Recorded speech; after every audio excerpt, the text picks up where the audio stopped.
The truth won't always comfort you, but it will always free you. I know how it feels to stand at the edge of a new year with hope in one hand and fear in the other, to want more, but wonder if you're allowed to ask for it, to be strong on the outside and quietly exhausted on the inside. So before 2026 asks anything of you, there are a few truths you must accept, not to harden your heart, but to steady your spine. Growth has a quiet way of changing the temperature in a room. One day you walk in and everything feels familiar. The next you realize something has shifted, not because you announced it, not because you demanded attention, but because you chose to grow, you chose to heal, you chose to become more disciplined with your time, your energy, your faith, and suddenly the same people who once felt close now feel distant. Their smiles don't linger as long. Their encouragement sounds thinner. Their silence grows louder. This is where many women begin to doubt themselves. They ask, am I changing too much? Am I becoming difficult? Should I slow down so I don't lose people? And this is where the truth matters most. Not everyone will celebrate your growth, and that does not mean you are doing something wrong. When you rise, you hold up a mirror to the lives around you. Your progress reflects postponed dreams. Your discipline exposes comfortable habits. Your courage quietly asks questions others aren't ready to answer. Some people will cheer because your growth inspires them. Others will feel threatened, not by you, but by what your transformation awakens inside them. And instead of doing the work, they choose distance. This is not cruelty, it is clarity. Life has a way of rearranging relationships when your soul evolves. Some connections were built for survival seasons, not expansion seasons. Some people loved the version of you that needed them, but struggled to accept the version of you that stands on her own. There is a particular ache that comes with outgrowing people you once prayed with, laughed with, leaned on. It feels ungrateful to move forward when they stay behind. But growth is not abandonment. Growth is obedience to your calling, to your purpose, to the quiet voice inside you that says there is more. Shrinking yourself to maintain familiarity will cost you far more than loneliness ever will. Because the price of staying small is resentment toward yourself. And that resentment hardens the heart in ways distance never could. You must understand this deeply. The right people do not ask you to bleed so they can feel comfortable. The right people do not feel offended by your discipline, your standards, your boundaries. The right people may not always understand your journey, but they will respect it. They will adjust, or they will release you with grace. And if they don't, you must learn to do that, releasing yourself. With love, without bitterness, without needing to be understood. There will be moments when you are tempted to explain yourself, to justify your choices, to soften your ambition so it feels less intimidating. Resist that urge. You do not owe everyone access to your becoming.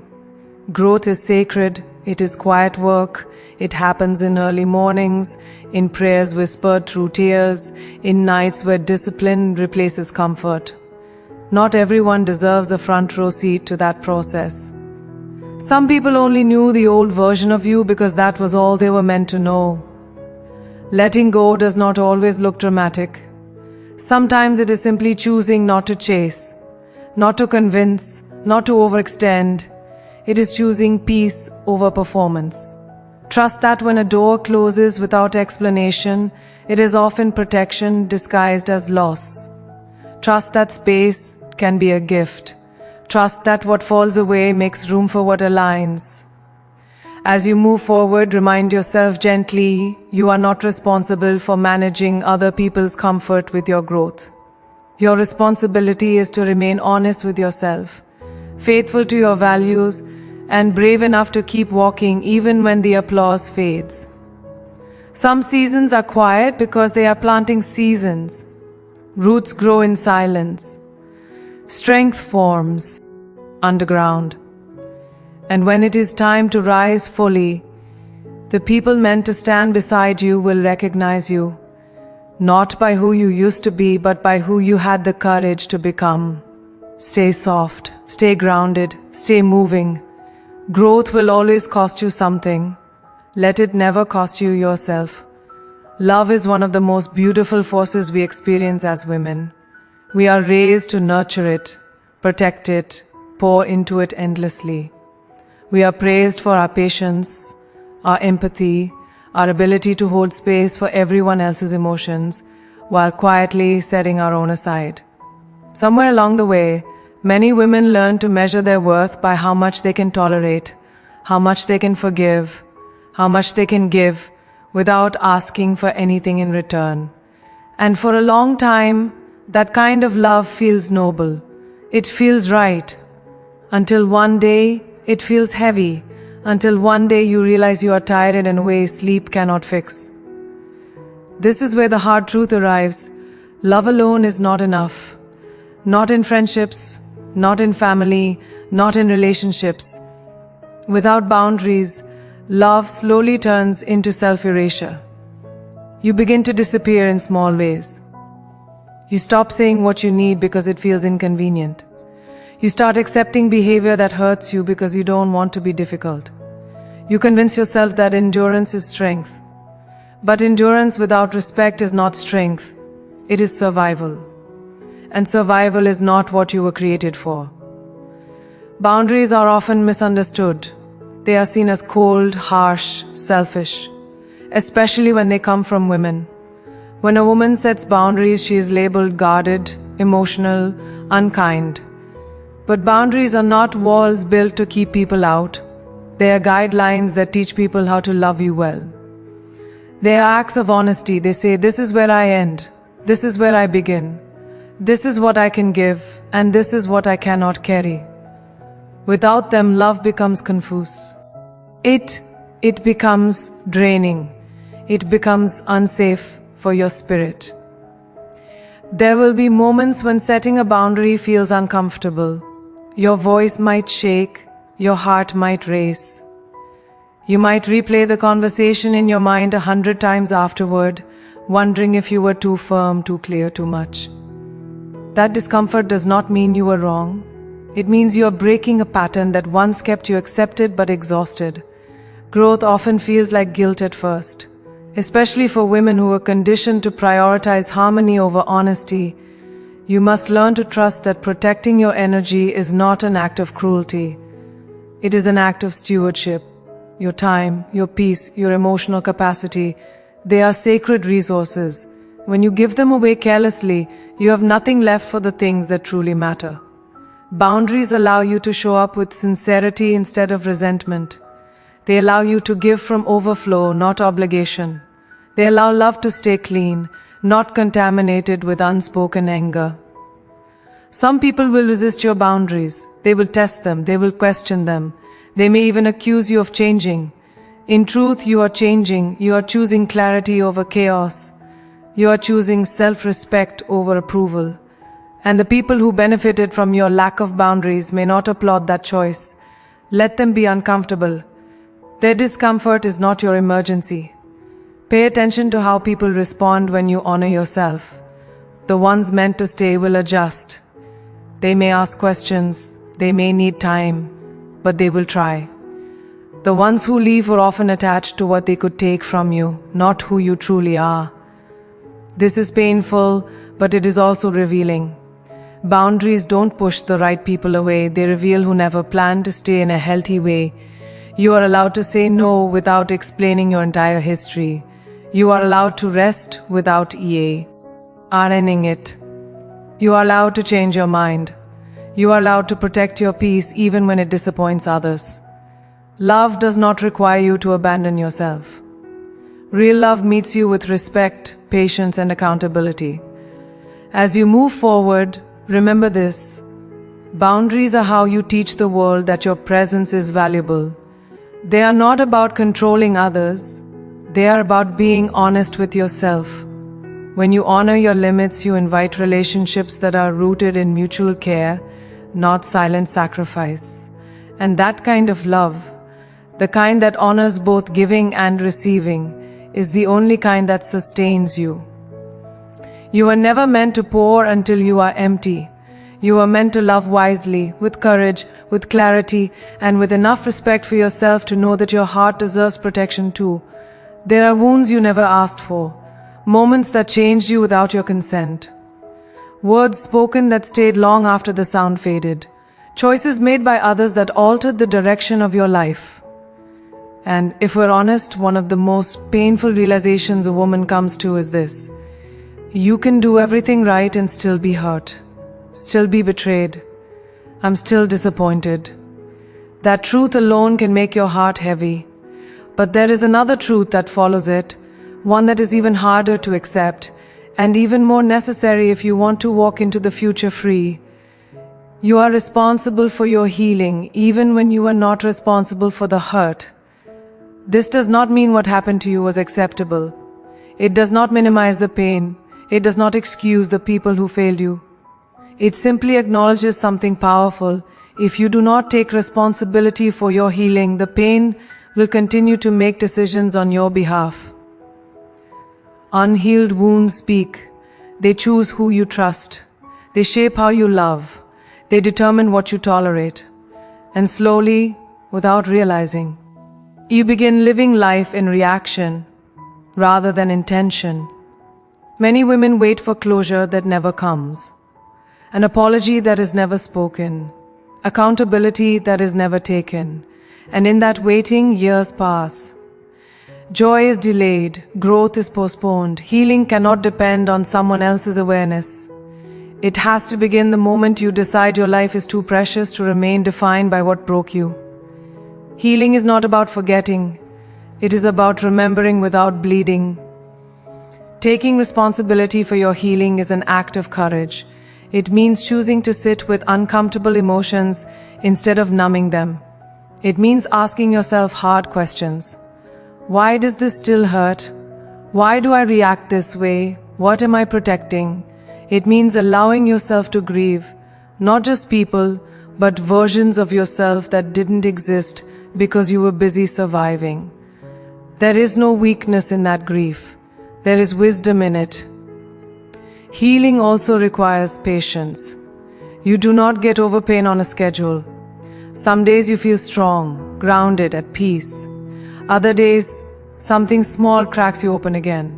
That does not mean you are failing. It means healing is not linear. It moves like the ocean, forward, back, forward again, each wave teaching you how to stand more firmly. Be gentle with yourself in that process. Harshness delays healing. Compassion accelerates it. There will be moments when anger surfaces. Let it speak without letting it lead. Anger is often grief that finally found its voice. Listen to it, learn from it, then release it before it turns into bitterness. Bitterness hardens the heart and clouds discernment. Healing asks you to choose peace, even when you could justify staying angry. Not because the other person deserves peace, but because you do. Faith plays a quiet but powerful role in healing. Faith is not pretending everything is okay. Faith is trusting that even what wounded you can be transformed into wisdom, that nothing is wasted, that there is meaning beyond the moment. Sometimes healing looks like prayer. Sometimes it looks like therapy. Sometimes it looks like distance. Sometimes it looks like forgiveness that happens slowly, privately, and repeatedly. All of it counts. All of it matters. As you heal, you will notice changes. Your standards rise.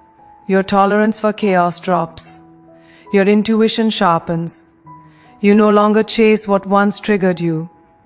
You choose calm over chemistry. You choose consistency over intensity. These changes may feel unfamiliar at first, but they are signs of alignment. You are no longer driven by fear of loss, but by respect for yourself. Do not rush this transformation. Do not compare your healing to someone else's timeline. Your journey is sacred because it is yours. And one day, you will look back and realize the pain that once threatened to break you became the foundation of your strength. Not because it happened, but because you chose to heal. You may not have caused the wound, but you get to decide whether it remains open. And choosing healing is choosing life, choosing peace, choosing a future where your past is a chapter, not the whole story. Before you step into 2026, pause for a moment and place your hand over your heart. Feel its strength. Feel how much it has carried you through disappointment, through silence, through prayers whispered when no one was watching. You are still here, not because life was easy, but because grace kept meeting you where you were. Here is the truth that ties everything together. Your life will change the moment you decide to live it consciously. When you stop begging to be chosen and start choosing yourself. When you stop shrinking for comfort and start standing in truth. When you stop letting pain narrate your future and let faith take the lead. You are not late, you are broken, and you are not invisible. Every season you survived sharpened your wisdom. Every loss refined your discernment. Every tear watered the ground where your strength now grows. Nothing was wasted. Not the waiting, not the heartbreak, not the quiet battles you never spoke about. Walk into the future with humility, but never with doubt. Serve with love, but never at the cost of your soul. Dream boldly, but stay rooted in gratitude. And when fear tries to return, remind yourself of this. You didn't come this far by accident. You didn't survive this much to live small. There is a calling on your life that requires courage. There is a peace waiting for you that requires obedience. And there is a version of you ahead that only emerges when you trust, deeply, faithfully, that you are guided, protected, and prepared. So don't just hope for a better year. Become the woman who creates one. Stand tall, walk gently, and step forward knowing this. What is meant for you will never miss you, and what misses you was never meant to stay. As you rise from this moment, carry this truth with you like a quiet prayer in your chest. You were never called to live in fear. You were called to live in faith. Faith that when doors close, they are not rejecting you, they are redirecting you. Faith that when the path feels lonely, it is because you are being prepared for higher ground. Faith that even when you cannot see the next step, the ground will rise to meet you when you move. Do the work when no one is watching. Choose integrity when shortcuts tempt you. Serve with humility and trust that grace keeps the score. And remember this, your life is not waiting for permission. It is waiting for your obedience. Walk forward boldly, trust deeply, and let your faith be louder than your fear.